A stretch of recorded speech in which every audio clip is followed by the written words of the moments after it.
Welcome to Code and Concrete, the leading podcast for prop tech, conversations about the built environment, and other exciting innovations. If you learn something new, please consider following and leaving a positive review. Enjoy. Hello, everyone. Joining me today is Rick Kahn. He's the founder of OpEx5 LLC and a 35-year AEC pioneer and digital transformation veteran. A member of NJIT's inaugural digital studio in 1993, his career trajectory from pipe fitter to C-suite executive at a top 5 E&R firm provides a unique perspective on bridging legacy trades with future technology.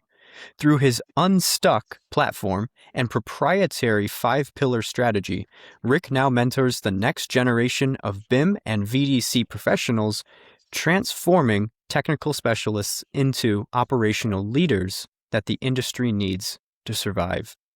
I'm very excited for this conversation. Rick, welcome to Code and Concrete. Hi, Matt. It's so great to be here. I'm excited to talk. It's going to be a fun time. Absolutely, and extraordinarily educational. I was looking over the notes and questions that I have beforehand, and this is going to be something that listeners are going to want to put on their earbuds and listen all the way through. But let's start with your background. Yeah. We got a glimpse of it in the intro, but what's the full story there? Yeah, I've been in the construction and the AEC industry all my life. My dad was a mechanical contractor before he retired in New York. When I was a teenager, we lived in a rough neighborhood. So when I didn't have school, I was on the job site. And back then in the 80s, it was different. So it wasn't as strict in terms of safety and all that good stuff. But we also worked on more multifamily residential buildings in uptown Manhattan and in Queens. But so I was on a job site. I was a gopher.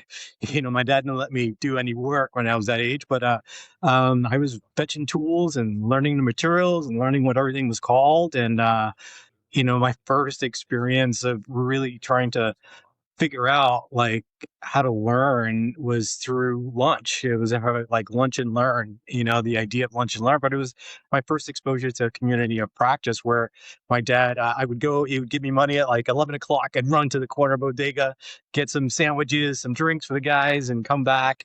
And, I'd find a clean spot on the job site and we'd all huddle and eat. And my dad bought lunch for everybody every day. And I always was like, why are you buying everybody lunch? And what I realized was it was a time for us to bond as a unit. My dad led the conversation. It usually started with like personal stories of growing up in the Caribbean and, on the beach and cookouts. But then it moved into education, like teaching us about static pressure, what kind of solder that we would use, 95/5 or 50/50, depending on the type of pipe, and teaching us doing demos of new equipment and machines that we have to use. So I learned through tacit knowledge, just learning by watching and listening. And by the time I was 18, I became a foreman and I started leading a team. And at the same time, I started architectural school.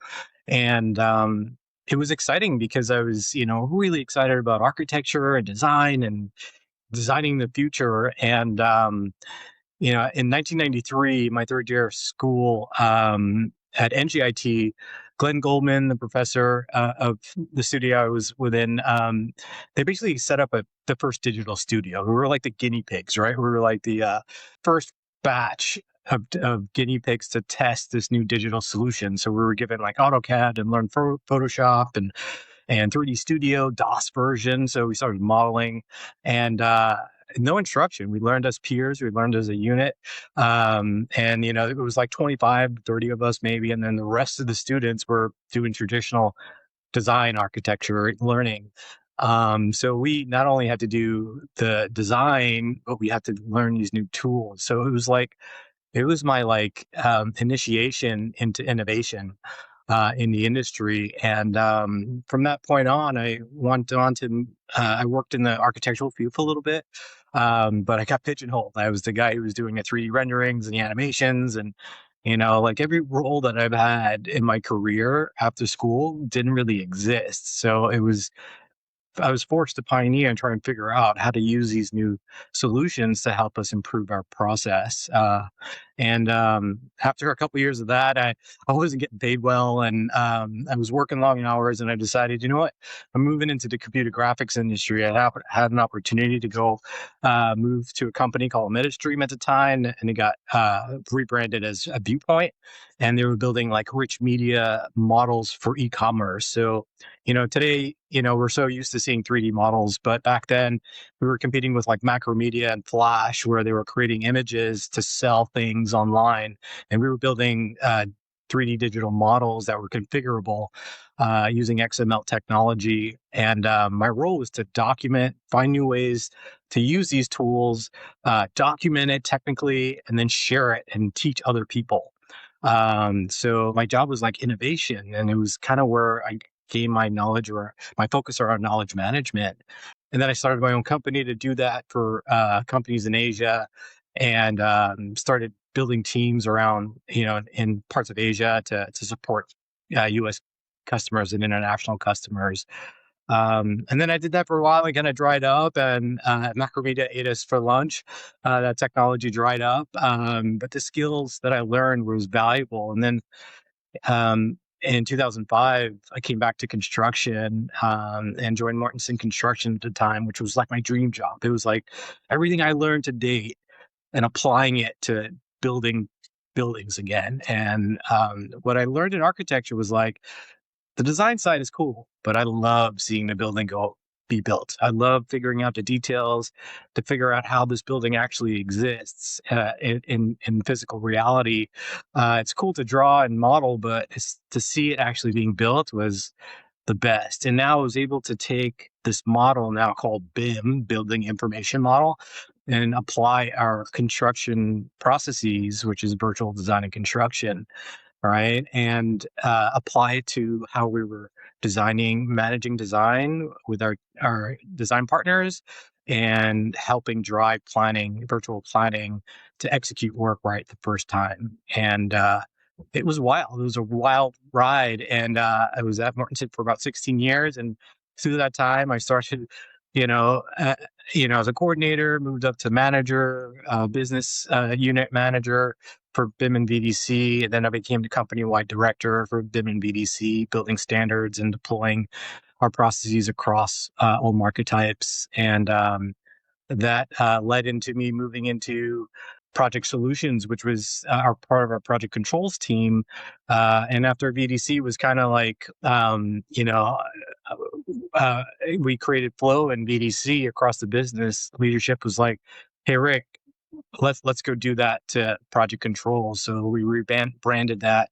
That became project solutions, and we started to focus on operational excellence, try to identify problems our project teams were having at different functions within the business, whether it's pre-construction, estimating, scheduling, and then project management services. And we started to do process improvement and deploy technology to kind of digitize the way we were doing our kind of traditional manual processes.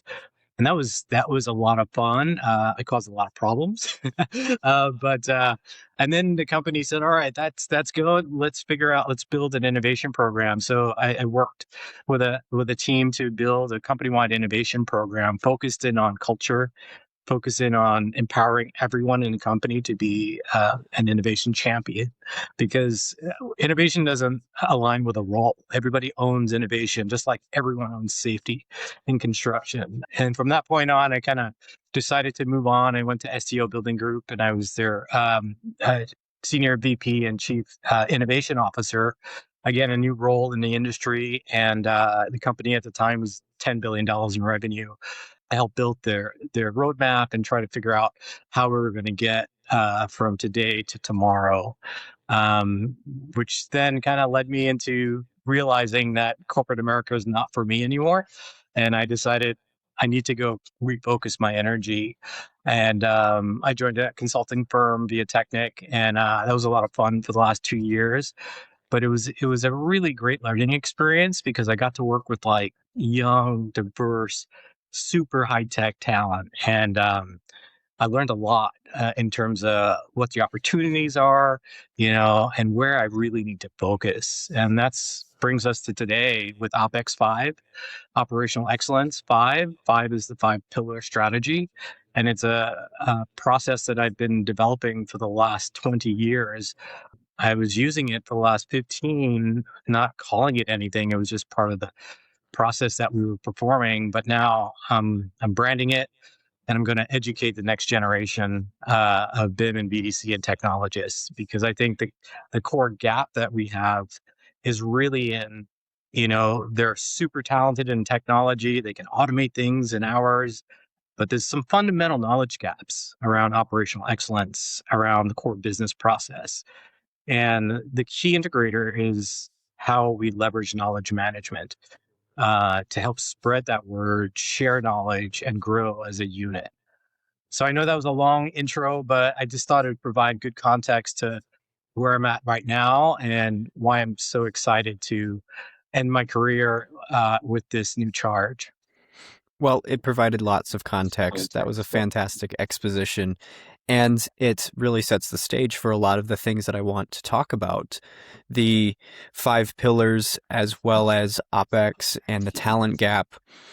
Certainly, you have a lot of perspectives. And we're going to start with one unique perspective that you hold, which is that you're not interested in the quote unquote good things, but you do like to celebrate problems instead so that teams can solve these. So, first question for you, Rick. What problems are the AEC, or is the AEC industry still refusing to name honestly? And why do we have to face these rather than jump to new tools right off the bat? Yeah, the lean methodology, Taichi Ono and the Toyota production system, the core behind lean is respect for people. So I'll Hmm. be focused my discussion around people. There's a lot of things that are happening in the industry that are really driven by bad behavior and legacy systems. This industry is really still run by baby boomers, and they have a traditional mindset. They all want innovation, but they're not really prepared to put in the work, because innovation in a lot of business leaders' minds is about competition and differentiation. It's about generating revenue and profit. And innovation, to me, is about improving life. It's a human-centered approach to problem solving. So let's focus on what are the 3 key things that I'm seeing. Right? We've heard about the labor challenges. Yeah, it's nothing new. But let's dive down a little deeper. We have a talent crisis, and it's about the missing middle, right? Hmm. We got young people coming into the industry, excited, leveraging their new digital native lives that they grew up with, and coming into a legacy system with a traditional mindset. And the thing is, we have a big challenge with that. We're seeing a lot of young people leave to go to other industries, to go become entrepreneurs, which is a great thing, but we're losing that energy. And then we're seeing our middle management burnt out, with the increase in hyperscale data centers. Everyone's like celebrating. I don't see it as a celebration. I see it as a burning crisis, because our people are getting burnt out. These big tech giants, they want these jobs faster and faster, and these are bigger and bigger projects. It's applying a massive amount of pressure on our people. And so we're kind of missing that middle career professional, um, to bridge that gap with the baby boomers. And then by 2030, we're going to have like 30 to 50% of our core knowledge workers, or senior knowledge workers, or superintendents, or project managers, or our business leaders who grew up understanding the business retiring. And so we got a major problem. It has nothing, it's like, yeah, we can build faster, we can do these things, but, and it taps into the importance of knowledge management. The second piece is really around a digital disconnection, right? So we got this inter-suite friction where we're investing billions of dollars as an industry in new tech. We've got AI, this massive noise that is just promising the world. And it's like, AI is not going to fix anything. You have to figure out your people's behavior, the process they perform, ensure consistency of that, which aligns to your data. And then AI can help us. So we are focused on tools. The entire industry, there's always a tool for something. But let's take a step back, and this is where the 5P strategy, or the pillar strategy, really comes into play, because platform or technology is the fourth step in the process of that strategy. But technology is creating a lot of noise, which we have a lot of leaders are just saying, all right, we're going to find this robot or this new AI tool that's going to help us. And that is the wrong approach, because if we don't focus in on our understanding of the purpose, the people performing the processes, the different personas that interact with the processes, and we're going to remember, like, most of our processes are interdependent, estimating, scheduling, all of these pieces are interdependent, but they're treated as silos, and the knowledge stays in that silo. So that is a major challenge. And the third one, which is partly like it's a linear challenge that exponentially impacts the knowledge drain. As we lose young talent, as we lose the missing middle because people are leaving, we're losing that knowledge. As the senior knowledge workers in the industry evaporate through retirement, we're losing a tremendous amount of knowledge. When people leave, we're losing IP. There's an IP leak. Valuable IP walks out the door daily. So, like, let's jump into the solution. It's pretty simple, but it's really hard to do. It's, I look around and I ask a lot of construction companies or even architecture firms, do you have a formal knowledge management program? Not a learning and development team from HR. I'm talking about an operationally focused knowledge management program, communities Mm, of practice. Are you requiring your people to document, to share knowledge, to mhm. spread that word, to build capabilities? Because that's where the, the opportunity really is. 'Cause if you want to get to that future state, you got to focus in on investing in your people. And if you don't have a knowledge management program, you're not investing in your people. Having knowledge management in HR is for training, it's for policies. I'm talking about operations. And that's where the OpEx operating system comes in, because operational excellence is the core, and it's interconnected with knowledge management and digital transformation. So all these three things play together, and the 5P strategy is really the common thread throughout that. I see. Wow. We'll probably have to go one by one and unpack each of those items further, slowly but surely. One thing is standing out. So, in the next 4 years, it sounds like, is when half of the current IP, if we want to call people IP, are retiring, right? That seniority is stepping away. So that Yeah. does not give us very much time to act.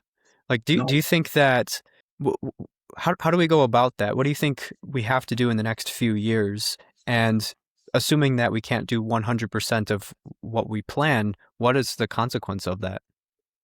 Well, the consequences, as these senior knowledge workers leave, who's preparing the next generation? So, like, in the missing middle, we talk about the middle management. They're so busy and so tapped for time to execute on work. They don't have the time to document and share that knowledge. So, one thing that can be done, and again, it's going to cost money. It's about investing. It's an internal investment. It's not going to Hmm. have a financial ROI, but companies need to invest in a dedicated team or teams to start documenting knowledge and sharing that knowledge and creating a framework to do that. One way to do it is communities of practice. One of the things I learned at Mortensen was I was had the opportunity to help build and lead a company-wide community of practice that drove innovation. That it was, at one point we're over 100 people, BIM and VDC folks, but over time we expanded into different roles. Superintendents were there, admins were there, estimators, schedulers, and our core objective was to leverage these new solutions, BIM and VDC, to integrate into our daily work. Can you And briefly describe what a community of practice is and what that looks like? yeah, so a community of practice is a traditional knowledge management methodology. It's something, it's been around for a long time. Um, what it is really a community of people who share a passion. There's kind of three components. There's a domains, something they work on. For us, it was BIM and VDC and operations, right? So that was our domain. There's the practice, like the things we do within that domain, right? So we're using these new tools to integrate into our core business process, coordination, planning, estimating, scheduling, and then there's the community, the people, and it's around building an interconnected network. It's networked intelligence, right? It's a way to you meet every week, every other week. Yeah, you have group meetings, you have large company meetings throughout the year, and your objective is to share what you're learning. There's a great quote by Ikejiro Nonaka. He's an author of I forget the name of the book, but I'll remember it in a minute. But it goes something like, the key to innovation is to manage the intersection between tacit knowledge, your learned experience, your feeling, your intuition, and explicit knowledge, which is documented knowledge. So, a community of practice transforms tacit knowledge into explicit knowledge. And I've created a couple of videos about this on my YouTube channel, specifically on this topic. But a community of practice is a fantastic way. And I know companies are doing it. There's many companies that I have known in the construction industry, large companies, that are deploying communities of practice. But it can't just be around the cool topics like BIM and VDC or innovation. It's got to be cross-functional. We got to integrate. So there's lots of things to do that. And that's, one of my methodologies in my consulting services is to help companies develop a sustainable community of practice to convert that tacit knowledge to explicit knowledge. And at Mortensen, the result was transformation. It was innovation. We were leading the pack. There's things people are doing now that we were doing 15 years ago. And it wasn't because, it was because of the people. And a community of practice is not a bunch of leaders. It's the practitioners. It's the people closest to the work. Those are the people that you empower. And the only way this works is when leadership commits, invests money and time to be able to support this. So that's what I learned at Mortensen, and that's what I've been trying to replicate, and working with a lot of companies to help replicate. I think it's safe to say that we actually met through a community of practice of sorts. We're both Yes, part of the BIM Heroes community. I've been there absolutely. for maybe 2 years now, and I got a message that you had joined the US working group, and I said, "Ah, we absolutely have to have a conversation because I saw all of your educational content, and when I can find a well-spoken speaker, it makes the podcast go exceptionally smooth." But really what BIM Heroes is you have these practitioners, not necessarily researchers, but people who are just doing their job and reporting back what they've learned from it, not with the intent to write a textbook, but just to do the next job better.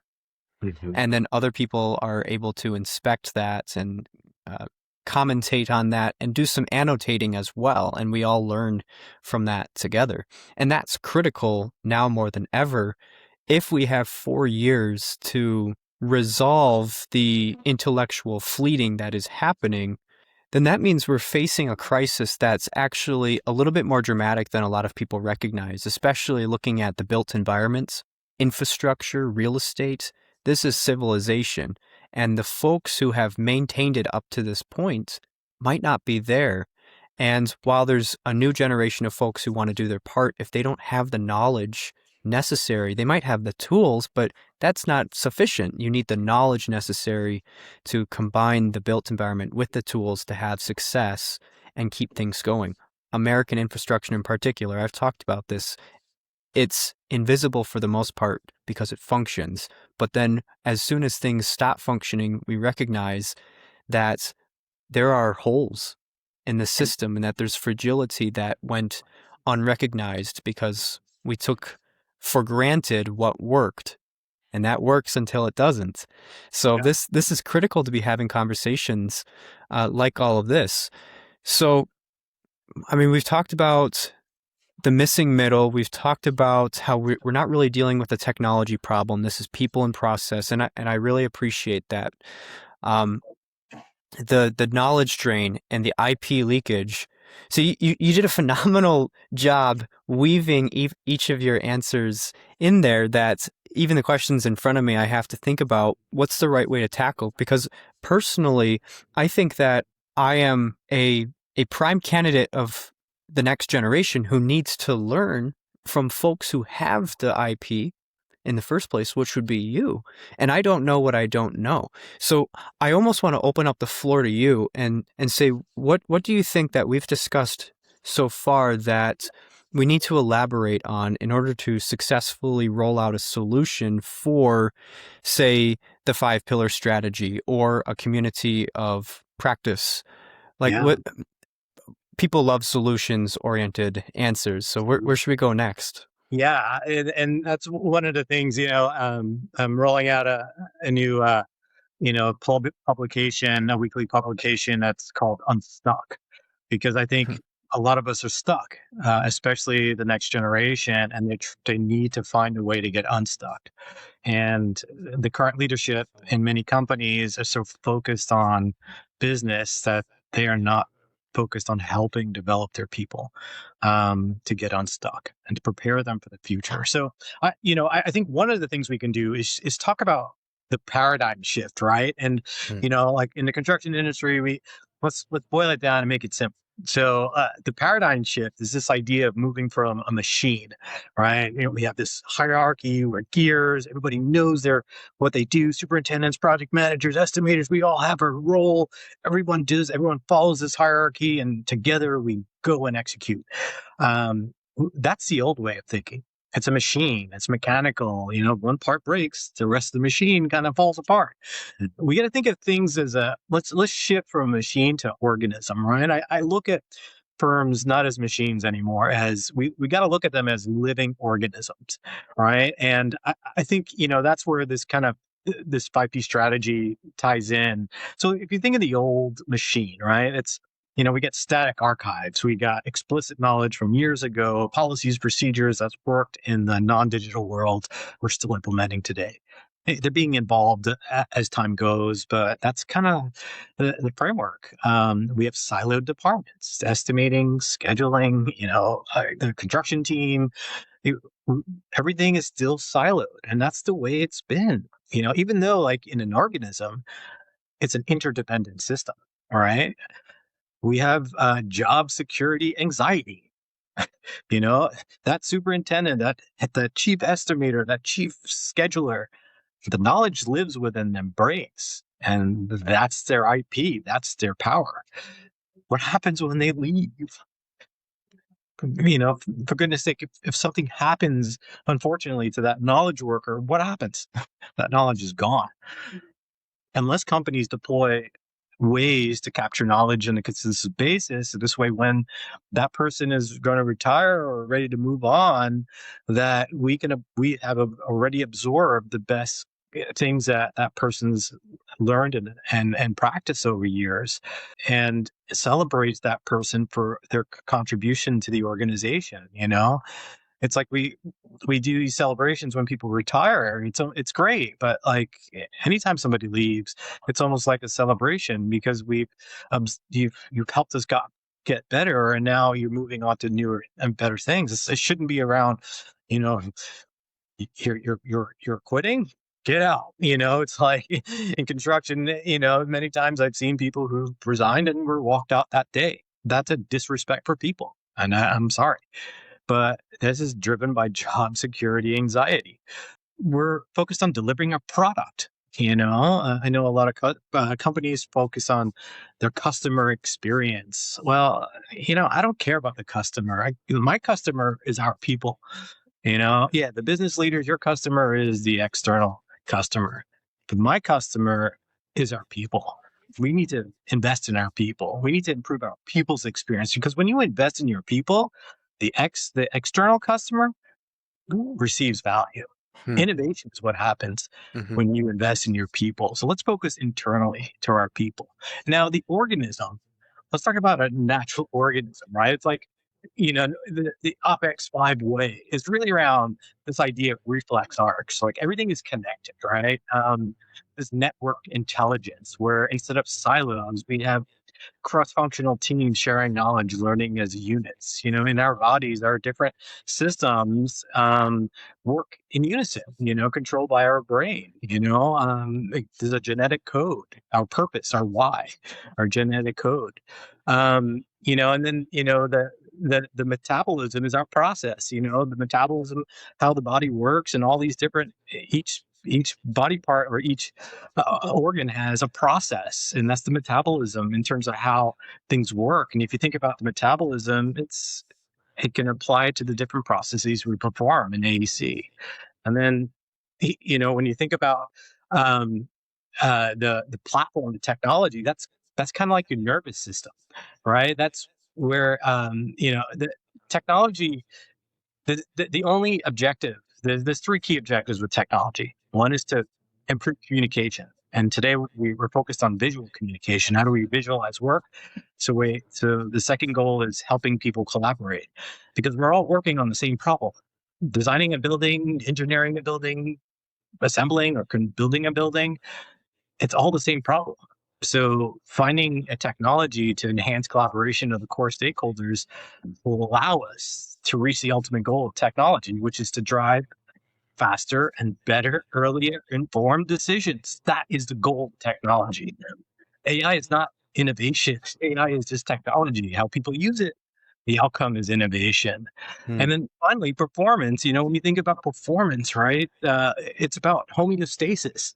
We're always trying to build faster and cheaper, and that shouldn't be the goal. Our goal should be homeostasis, which we're all operating at optimal speed. We have efficient flow throughout the organization. Everybody's doing their part to deliver.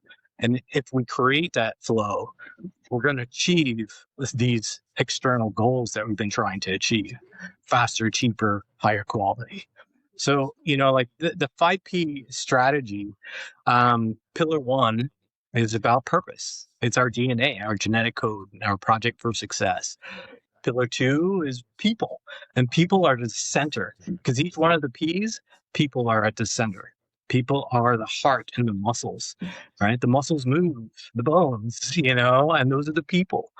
If you think down to a cellular level, the blood that's flowing is people, moving throughout the body, nourishing the body, providing the body with the nutrients it needs to work at homeostasis.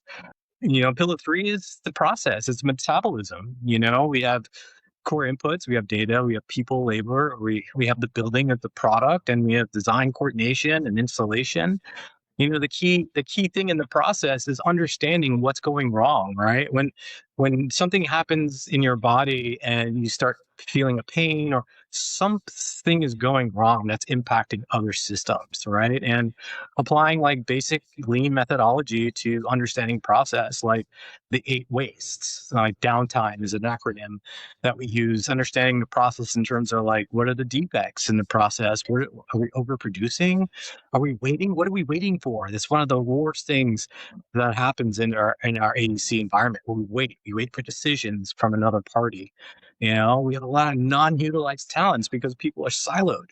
They're good at this one thing, and they're good at 10 other things, but we only need them for this one thing. Right? We have transportation. We got a lot of things moving around. We got materials moving. We got people moving. We got all this stuff, data moving. We got excess inventory. We're creating stuff and then waiting. Like we create this script. We made our deliverable. Now we're waiting for somebody else to finish so we can get into that physical space. Or we have a lot of unnecessary motion in the process. There's a lot of materials being moved around the job site before it's being installed, and we have excess processing. So all of these things, when I look at this whole idea of the metabolism in the process, it gets accelerated or gets slowed down by pillar 4, which is the digital or the nervous system, right? Which is our platform. And this is the catalyst for reflexive action. Right. So it's the idea of this reflex arc where technology must lower the activation energy and transmit signals instantly. Right. So you have the office, the people in the office, or the brain, the AI, and then you get the people in the front line, the field crews. Like, how do you accelerate that information and the plan so those people, the last planners in the field, can make the best possible decision? And that's where the technology comes into play, right? And mobile technology has helped us leaps and bounds over the last 15 years.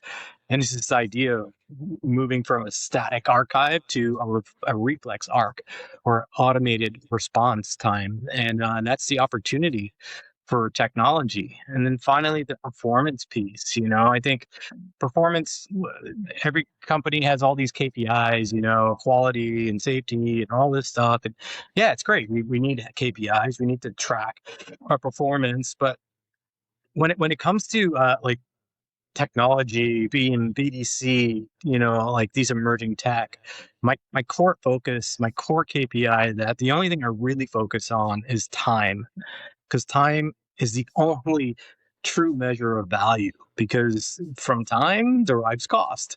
Cost, you can spend cost of material, people, and all this stuff, but it's time. How long does it take someone to perform a process to get to the desired result? If we can track time, tack time, the start of a process, the end of a process, and all the adjacent processes that feed into that core process, if we understand the tack time, and tack time is not just saying there's 5 steps in a process. The tack time takes into account the resources, the time it takes to do each process. If we look at the time and a whole, and we start to eat away seconds, minutes here and there, it'll lead to true innovation, but we're tracking 50 metrics, all the time, rework and all this stuff. And it's like, let's just focus a little bit. I know the project team needs to do that, but I'm talking about our BIM and BDC and technologists. I want to focus their energy on time. So anyways, that was another long response, but hopefully that provides context to like where we are as a machine and where we need to be as a living organism. Uh, and using the 5P strategy as the thread that kind of weaves through. Absolutely. I want to double click on something that came up multiple times, which is silos. There's silos of data, siloed systems, and siloed skills, as you mentioned, because people may not be cross-disciplinary, or if they are, they're not communicating that with other teams, and so it doesn't get utilized. It seems that platform or technology is doing a lot to concentrate information and streamline communication Yeah. and collaboration. Of course, it starts with people because the tools can be there, but if folks are not uploading things or being clear about their intent or what they've done, then it doesn't necessarily come together. So how do you think that we should approach bringing down silos? They're always there, right? It seems to be like a law of nature that silos exist. So how do we prevent that? Yeah. Well, silos exist in our industry because of legal reasons and legacy systems. It's meant to protect risk. So silos exist for a reason and is business driven. It's not people driven. And I think one way to start breaking down those silos is by companies deploying communities, cross-functional communities of practice, where people get together from different, different silos and share knowledge and learn together. Because, like I said, each one of the core processes, whether it's estimating or scheduling, they're interdependent on other processes. So if you have silos and you have someone who is a master scheduler or master estimator not interacting with other people, I'm not saying that that doesn't happen, but I'm just saying we need to promote and foster that to happen more. I think that's one way to help break down the silos within company, because we got to start internal, right? We can't change the world. We can't change policies. We can't change, regulatory agencies, but we can start internally and start there. And then the next step is, as we go into projects, we find opportunities to partner and collaborate with our design partners, our engineering, our trade partners. Again, the risk is holding us apart. legal is holding us apart. There's contracts, there's insurance, there's all this stuff. These, it's incredible waste, and it has nothing to do with innovation. It has everything to do with control and keeping us stuck. So the idea is like, how do we start to create these relationships and partnerships with external companies that we work together on? Like there's a lot of general contractors partnered with architects or engineers or other specialty trades. And I think that's great. And we need to see more of that. I think there might be opportunities, and I know they are already happening. So please don't think that I don't believe this is happening. I know it's happening. I've lived it in the companies I worked for, but it needs to be happening at a larger scale. Is my point. There's opportunities where we work on a project together with the architect, the owner, or the contractors. We bring in our trades early, and together we're figuring it out as a unit. And we're breaking down those silos. Although, unfortunately, the contracts keep us apart. Leaders tell the practitioners who are doing it, well, don't share that, but don't share too much. Watch our risk, make sure this happens. Don't. There's all these like controls, but we got to let that go a little bit in order for innovation to move forward. I mean, it's not an easy thing to do. It's easy for me to say. I know it's not easy. We've tried, and we've had success in the past doing things like that. But also, I think when you start looking at projects, the owners have a lot to do with this. Owners set the stage. Right. And a lot of owners, they're still stuck 30 years ago in their procurement models, and they still do design, bid, build. I don't understand that, and the same thing with owners in terms of requesting digital information. There's now all these consultants going out selling, BIM and BDC strategies to owners. Well, the reality is these owners are, or they are, this is great. I'm going to require my design and construction teams to do this stuff. But the reality is, who's educating the design and construction teams to deliver on what these consultants are selling the owners? So now the owners are asking for stuff that the teams can't even deliver. So guess what? Price jacks up. Guess what? It's a disrespect for people. It's a complete disrespect for people. So we got to figure this out. I think owners have a requirement to really think through how they want architecture engineers and construction teams to work together collaboratively to deliver the product they need to generate money for their business and to house the people that work for them, or to provide for society. I think that's a critical nature. I mean, one example is like this whole ISO 19650 that, this new BIM standard that's really an information governance model. It's actually really good. I do applaud the people that developed it. And it's like being deployed in Europe, right? The government is requiring it on certain types of projects. And that's great. Then, the top level is pushing it. But there also needs to be a support structure so the people doing the work, the designers, the engineers, the construction teams, have the education and the know-how and the support to actually deliver. All right. Here in this country, we have large corporate owners that are adopting ISO 19650, and that sounds great. But in this country, there's no directive from the government or any entity that requires anyone to use it. So owners are requiring it now because they're global real estate owners, right? They have projects all over the world, and it's a great standard. But now they want to bring it here, and now we have an education problem. We have an adoption problem. I mean, look, 20 years ago, BIM and BDC started, and we still haven't fully adopted across the industry.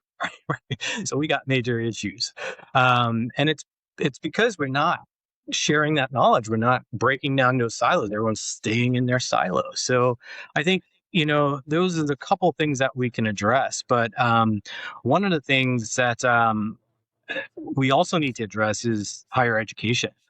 Right, architecture school, engineering school, construction management school. They're still teaching things like it was 15, 20 years ago. It's like he's still teaching CPM in construction management school. He's still teaching the old methodologies. Stop teaching that and start teaching the new methodologies, how to leverage these tools as part of the process. Teach integrated delivery. I'm not saying that's not happening across the board, but it's happening in pockets. And my focus is not on the exception. My focus is on the rule, right? And of course, there's exceptions to everything I'm saying. There are examples of what good looks like, but that's not going to raise the industry. And Hmm. the exceptions don't raise the industry. They just make more Right. money. All right. They just differentiate themselves. I'm here to talk about how do we raise the bar for the entire industry. Right. So I think there's lots of things that we can do, but it's over the next 4 years, the most important thing that companies can start doing is figuring out a way to deploy a, a core formal knowledge management program focused on operations. Again, this is not HR. HR shouldn't be involved in this other than bringing people in to help develop the content. Uh, they don't know anything about operations in terms of construction or design or engineering. Let them do HR stuff. Let's focus, bring in operational leaders who understand knowledge management and build capabilities and connect people to knowledge and capability. That's what it's all about. You know what I mean? So I think that's a step. It sounds easy. It's not, it's not easy. So we got to figure that out, but Hmm. it's one avenue. You have a fantastic point about what's happening in the UK with ISO 19650 and the golden thread, where there's more policy being instituted, but the knowledge to do that effectively is not quite there. And so you have this friction between the requirement and what people are capable of. And this is why folks are resistant to policy, because they say, we don't really understand the guidelines, or it's not machine readable. Like I did a workshop with Fibri, KPMG, UCL, and we were talking about there's all of these requirements being imposed on buildings. Mhm. Nobody's going to go through and read these stacks of paper and be able to memorize that, and then also compare that to their actual documentation and know if they're in line. And then, of course, you have to teach people how to be in line and be compliant. And then if you don't do that quick enough, there's going to be consequences. So there's all sorts of friction that comes with this policy. And as you mentioned, when people bring that over here in the US, although there's not consequence, there is price. And so folks say, we want to see, we have these BIM requirements in place, or we want you using this system. Then you have to start going to specialists beyond just your typical contractors, folks who, and then you start adding on more consultants and consultants to the consultants, and it just becomes this top heavy issue. And it runs up project cost, and then people say, no way, we're going to do it the traditional way, which is cost effective. But that doesn't move the industry forward. So there's this tug of war that's happening there. I did have a question about the silos. You said that they exist for control and risk. Risk is real. So one of the questions that I had beforehand, which was, how do we determine between optimizing broken systems and completely redesigning them? It seems like the silos exist for a reason.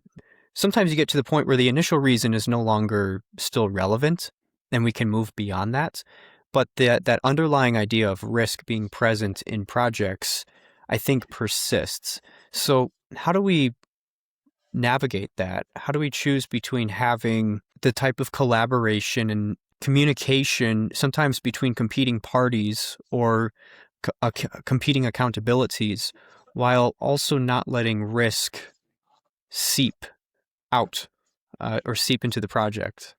Yeah. Well, let's delineate a little bit with risk, right? Internally, there's less risk, right? Because if your people, whether you're an architect, or project manager, or an intern or an executive in an architecture firm or within a construction firm, you got an estimator, scheduler, other roles.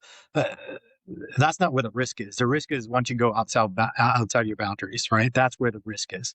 So you start interfacing with another company, that's where the risk is, right? When you start engaging external forces, that's where the protection of the risk is. And that's where the legal structure is, right? Between Mm-hmm. architecture, engineering, construction, and then from construction management down to the trade, and then the owner, everybody's pushing, shit flows downhill, man, right? So from the owner to the architect to the engineer to contractor, we're all pushing risk down because it's all about I need to protect my risk. So I can keep my insurance premiums low. I can maintain my bonding capacity.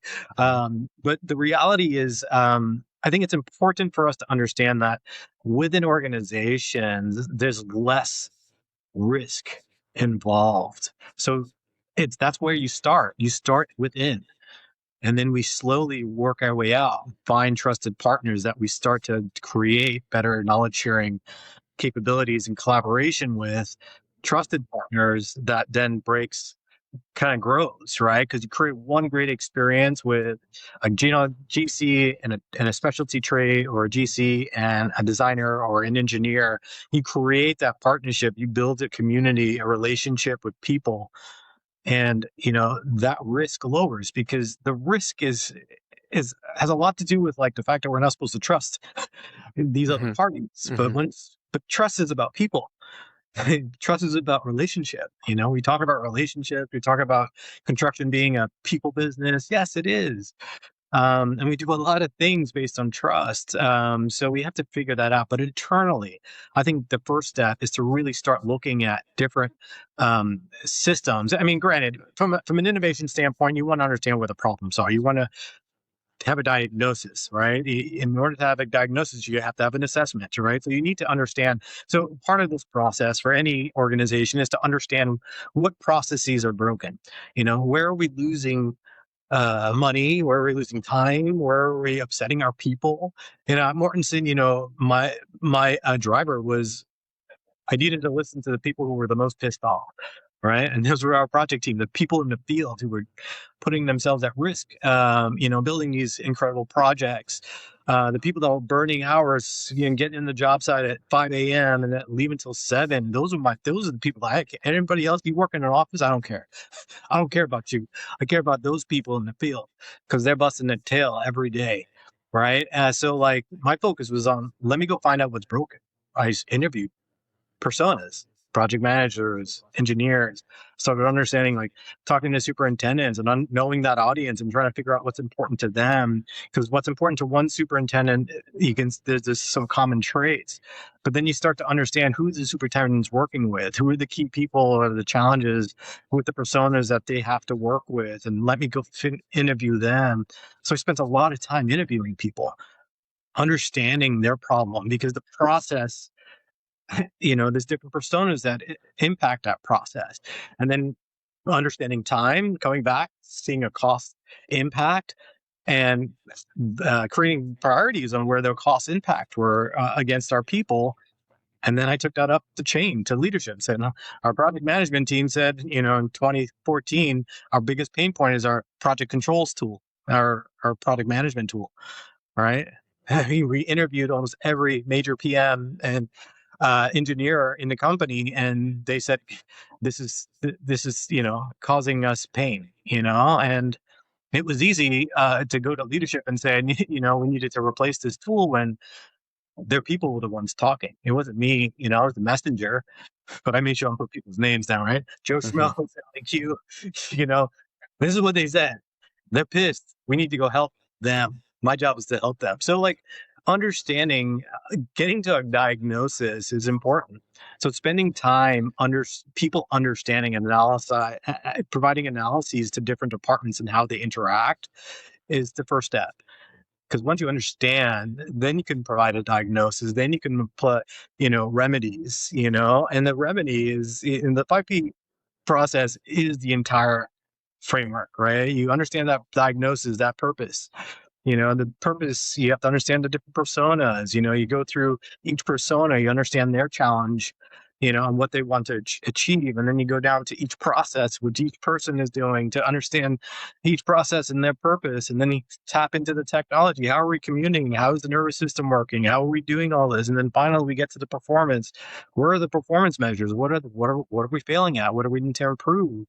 And in the end of the day, the strategy helps people work through that entire remedy. So, and again, people are at the center. People are the core. So I think a lot of people say process is king, right? Like, no, people are king. People perform the process. So how's the process king, right? So again, it's about reframing, and I think that is a strategy that you can employ to help get to, like, how do we break down silos, right? But in the end of the day, it's about knowledge. If you're not sharing, Sharing is, sharing is caring, right? So if you're not sharing, you don't care. And it's disrespectful. So, straight up, man. I want to be straight up. If you're not sharing your knowledge with other people in the company, yeah, that's disrespect. That's about job anxiety. It's about, I'm going to hold on to that knowledge. And that's why we're stuck, man. So my job is to help us get unstuck. Awesome. Well, we came full circle. I love that. And you shared a lot today, which I really appreciate. That shows that you're someone who cares. Let's look ahead a couple of years as we come to top of the hour here. So we only have a few more years before there's this mass exodus of talent and intellect from the industry. What do you think we need to start implementing? Well, we talked about it now, but in the next 18 months, next 2 years, what are we really capable of?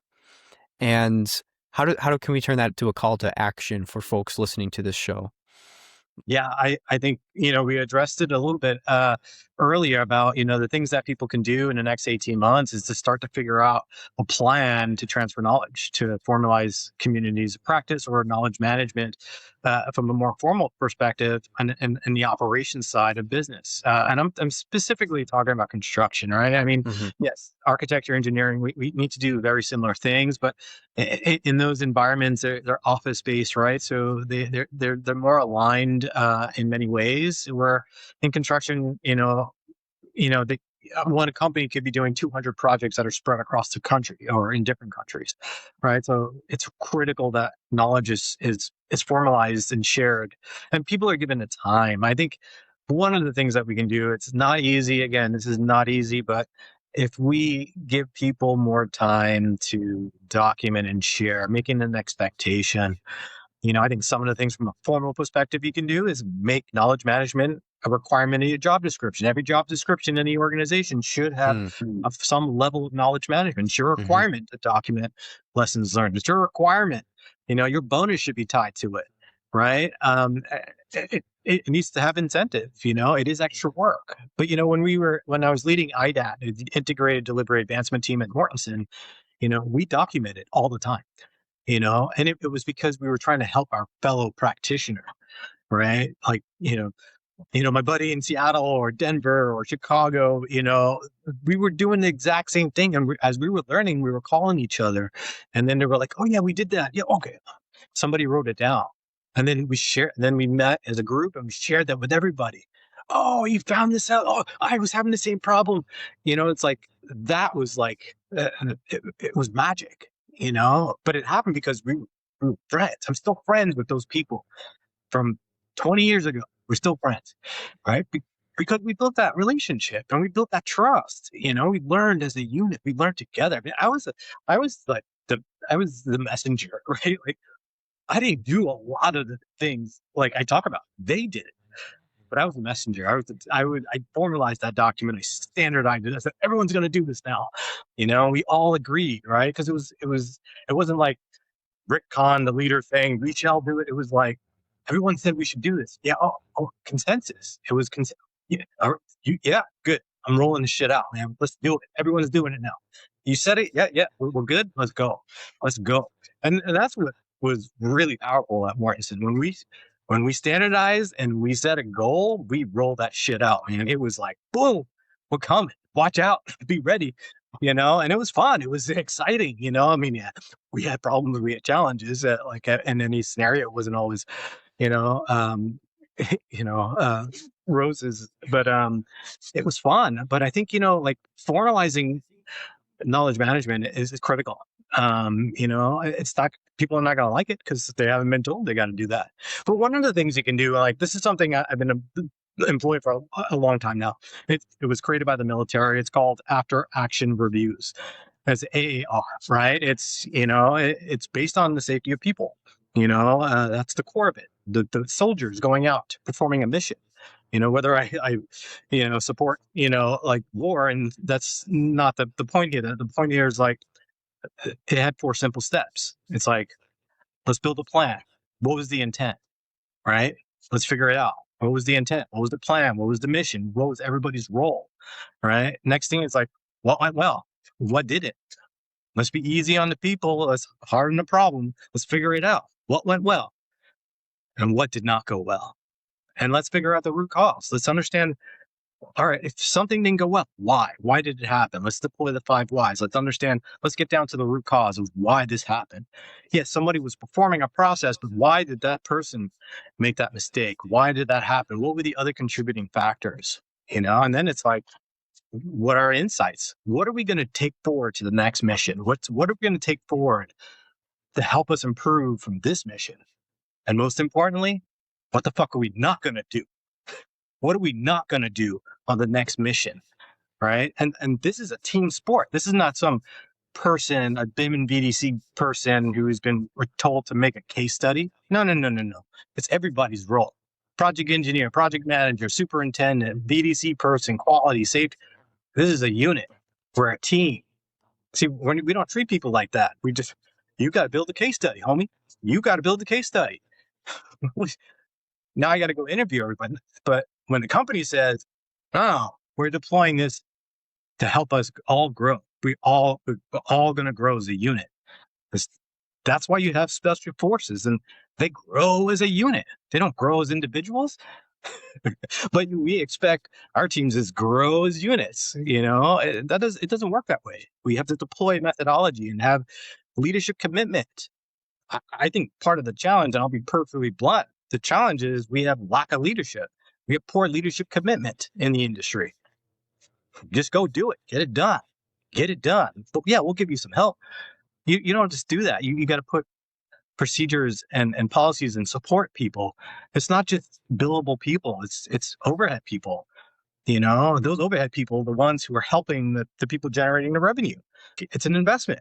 Like in the lean methodology, how you say, before the company shrinks, we got to grow. We got to grow to support our people. Then we shrink over time, and then the people, they move into higher value activities. It's the concept. It exists. It's just stuff I've learned over time, reading and like watching. And I think that the answers are there. It's just people need to commit. Companies need to commit. I mean, that's I'll probably never get hired again, but that's okay. I'm my career is coming to an end. I'm going out with a bang. And I'm going to speak my mind, and I'm going to say with the truth, and I'm here to help people who want to be helped. And if you don't, it's cool. But my focus is on the next generation. That's where I'm going to put my energy, because a lot of leaders in the industry, they want change. They want to do it, but they're not necessarily willing to commit. So I'm going to go down to the next level and focus on them, because they're going to be the future leaders. Look, 35 years in the industry. Last year was an epiphany for me, man. I couldn't believe it's been 35 years. It started in 1990. It's crazy. So like now I'm like, you know what? My job is to help the people. I'm going to be the mentor. I wish I had 20 years ago, because no one was mentoring me. I was just figuring it out. And a lot of my OGs in the industry, and there's a lot of them here in the US and the BIM and BDC project, we were our own community. We supported each other. We were competitors, our business leaders. We were competitors, but we were friends. We go to conferences, we shared knowledge. We weren't sharing IP, we were sharing because we were having the same problems, and we all grew up together in the industry. The VPs, senior VPs, like innovation directors, like we all know each other, and we got a problem, we call each other up. Yo, Rick, what's going on, man? I'm running into this issue. We need more of that. I'm not talking about sharing IP and like company secrets, but we're all doing the same damn thing. We're all trying to use the same tools and processes to build projects. We need to be able to share better and get better together. So, sorry, I'm getting a little passionate. But it's coming out. So. All good. Well, that's a great way to wrap up the episode. So much knowledge shared today, and a little bit of inspiration, some motivation to get after it at the end. Yeah. Love it. Well, I've got links to your stuff in the show notes. People can connect with you. They can see all of the knowledge that you have generously shared. You have a lot of videos out there, really great content, and I want people to watch that, learn, and feel motivated to make change, to implement what we talked about today. My last CTA, when people connect with you, what should they be asking? What should they be trying to achieve? Like what type of relationship is this? Yeah, I'm taking a mentorship model. Like I said, my target is people in 10 to 15 years in the industry, preparing for the next level.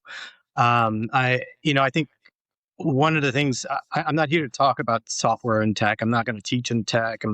I'll talk about how tech it can be an accelerator, but my focus is going to be on what we talked about today. How do we integrate knowledge management into operational excellence to drive digital transformation?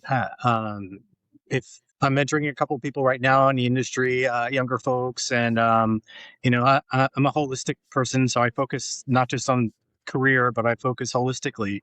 Like I mentioned, the living organism. Like my body's my temple. Like I've gone through a health transformation in the last couple of years, and I preach what I do. So like when I approach mentoring, it's got to be about the full system, your health and wellness, your mental capacity, your mental health, and career, and where you want to go. I build roadmaps and I help people get from point A to point B, create a line of sight, have milestone map.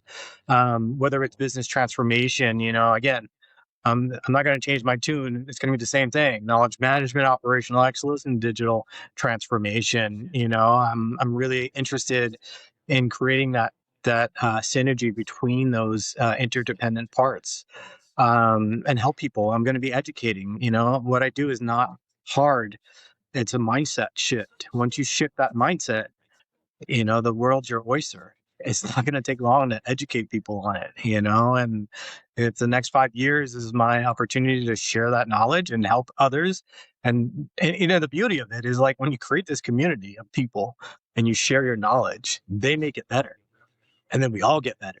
Right. And that's the opportunity. Like, I'm providing a foundation and a framework that has existed. I didn't invent it.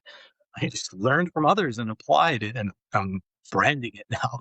But I want to teach that to the next generation, because I think a lot of the people in that seat, again, highly technical, automating with AI, they're missing foundational knowledge, and we need to help them with that, because that will let them. That's going to get them unstuck. Right? This whole idea is like, you want to talk to me? Tell me where you're stuck, and I'm going to help you get unstuck. And I'm going to show you the same approach.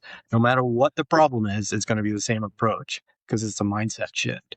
So, all right. So I talk a lot. So thank you for allowing me to yeah, and say what I needed to say. But I really appreciate you. Thanks so much, Pat. Thank you so much, Rick, for being on the show. Very thankful for this episode. Definitely encourage people to reach out, and we can all grow together. So in the meantime, we're going to stay in touch, but until Yes. next time. All right. Thank you so much. Aloha.